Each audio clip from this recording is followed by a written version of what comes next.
The Australian Open 2025 is underway as I record this video.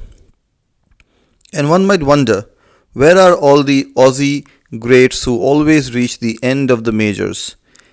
At some point in time, the endless array of brilliant Australian tennis players that dominated tennis had to end. And at some point of time, tennis was synonymous with Australian dominance. This was especially the case in the 1950s, 1960s, and 1970s. The Australians had made tennis their own personal playground, going on to a fourth decade of dominance. From 1950 to 1967, Harry Hopman's teams won 15 Davis Cup championships, and between 1961 and 1970, Australian men's players won at least one major title at every event. This reign finally began to subside in the late 1970s, but not before John Newcombe put his deep imprint on tennis history. In singles, doubles, and mixed doubles, John Newcombe won 26 total majors, just two behind fellow Aussie Roy Emerson's 28 championships. He won a record at that time 17 doubles titles. That's John Newcombe. John Newcombe was easily identifiable by his thick mustache, which Australian tennis fans adored, and his nickname Nuke. He also landed a profile picture on the August 26, 1974 cover of Sports Illustrated magazine. John Newcombe was gregarious, charming, and gracious in both victory and in defeat, the epitome of what Australian tennis players had become under Harry Hopman's disciplined guidance. John Newcombe was born in Sydney. His tennis inspiration, he said, was from Aussie forerunners Ken Rosewall, Lew Hode, and Frank Sedgman, a trio that combined to win 53 major titles. There was kind of a code that you had as an Australian that you never left the court losing unless you had blood all over you. That's the sort of toughness you need to compete on the world stage. Sedge was the first one who caught my eye. He epitomized what an Australian player should be, someone who was extremely fit, fought to the end, and behaved properly, John Newcombe said. Enamored with many sports as a youth, John Newcombe eventually gravitated toward tennis and adopted the winning edge before he reached the age of 10 years. The first competition I played was the C-grade Sunday morning men's competition in Sydney. I was age 8, the next youngest was probably 16, and then it was a lot of older guys playing after that, and I won that competition, the first one I played in. I was playing for a club called Jubilee Park in Lane Cove, Sydney. I was pretty feisty as a kid, said John Newcombe. From a precocious youth to a maturing teenager, John Newcombe won the Australian Junior Championship from 1961 to 1963, and at the age of 19, he had already secured a spot on the 1964 Australian Davis Cup team that defeated the United States of America 3-2. From that point, John Newcombe was a mainstay on Australia's Davis Cup team, winning 4 Davis Cup championships in 1964, 1965, 1966 and 1973. John Newcombe compiled a 16 wins to 7 defeats record in singles and 9 wins to 2 defeats record in doubles. John Newcombe served as Davis Cup captain from 1994 to 2000. With his rapid success, the Aussie torch had successfully been passed from Rod Laver to John Newcombe, and in 1965, when he connected with longtime partner Tony Roche, the duo began a tremendous display of major doubles championship tennis. The pair won the 1965 Australian and followed that summer with a Wimbledon title.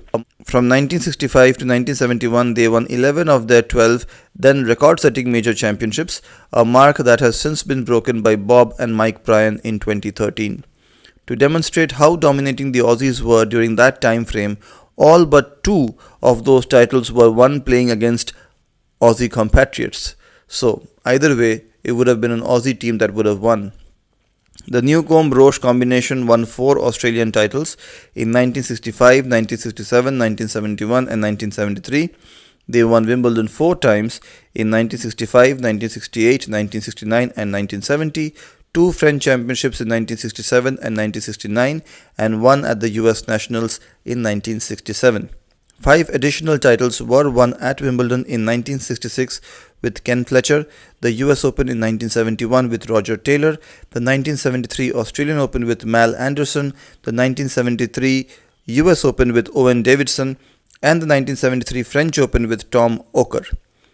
John Newcombe won a pair of mixed doubles championships, both with compatriot Margaret Court at the US Nationals in 1964 and the 1965 Australian. John Newcombe took serving, volleying, and a hard-driving forehand to new heights. They were the cornerstones of his game. When he was younger, Newcombe employed a kick serve that over time evolved into a powerful flat serve. His was astonishingly fast for a big and strong 6-footer. His forward serving motion thrust him onto the court and at the service box in a split second. From that point, he could control the point, engulfing the net or dropping back to smash an overhead. He was perpetual motion on the court, always attacking and imposing his will on a match. John Newcombe said that 45 minutes before each match, he ran a dress rehearsal through his mind on how he visualized play would unfold. That mental approach and attention to scouting his opponent's strengths and weaknesses provided Newcombe with a tactical edge that buoyed his performance. That preparation led him to 7 major singles titles in 10 opportunities, 3 at Wimbledon, 1967, 1970 and 1971, and 2 each at the US Nationals, which later became US Open, in 1967 and 1973, and Australian in 1973 and 1975.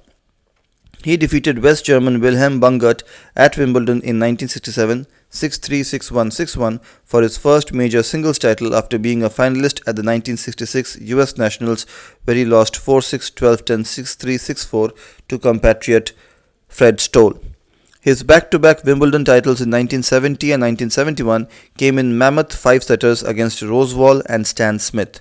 Grass is the best of all surfaces because it changes from day to day. The variations in bounces from day 1 of Wimbledon to the men's final is extraordinary. To succeed on grass, players have to learn to outwit their opponents as well as handle the conditions. Winning Wimbledon 3 times was great, but I played in 10 finals there altogether, 4 singles and 6 doubles, and won 9 of them. I am pretty proud of that, John Newcombe told Pro Tennis Magazine in 1991. All of John Newcombe's singles titles came on grass. The 1967 US Nationals over American Clark Grabner in straight sets, 1973 Australian over New Zealand's Oni Perrin, 1973 US against Jan Coates in a 5-set marathon, 1975 Australian over Jimmy Connors, and 3 championships at Wimbledon. In the Open era, John Newcombe won 34 singles titles and 33 doubles championships. He is one of a scant few players to hold world number 1 rankings in both singles and in doubles. He was ranked in the world top 10 in singles in 10 consecutive years from 1965 to 1974. In 1971, his finest season on tour, John Newcombe won 6 of 21 singles tournaments and had a 57 win to 15 defeats record. Once the Open era began, John Newcombe compiled a 520 wins to 181 defeats record in singles and 333 wins to 115 defeats record in doubles. John Newcombe was part of Lamar Hunt's World Championship Tennis Professional Tour Group and active in the Players' Union. He served as president of the Association of Tennis Professionals in 1977 and 1978. John Newcombe was one of the first to sign a contract to play world team tennis, joining the Houston franchise in 1974 and then retired in 1981, though he played his last majors in 1978. John Newcombe was ranked as one of the 21 best tennis players of all time by legendary Jack Kramer. Newcombe was inducted into the Sport Australia Hall of Fame in 1985 and elevated to Legend of Australian Sport in 2014. In 1979, he was made an Officer of the Order of the British Empire, the 5th such Aussie following Rod Laver, Ken Rosewall, Margaret Court and Yvonne Goolagong Cawley. In 1989, John Newcombe was made an Officer of the Order of Australia for his services to tennis.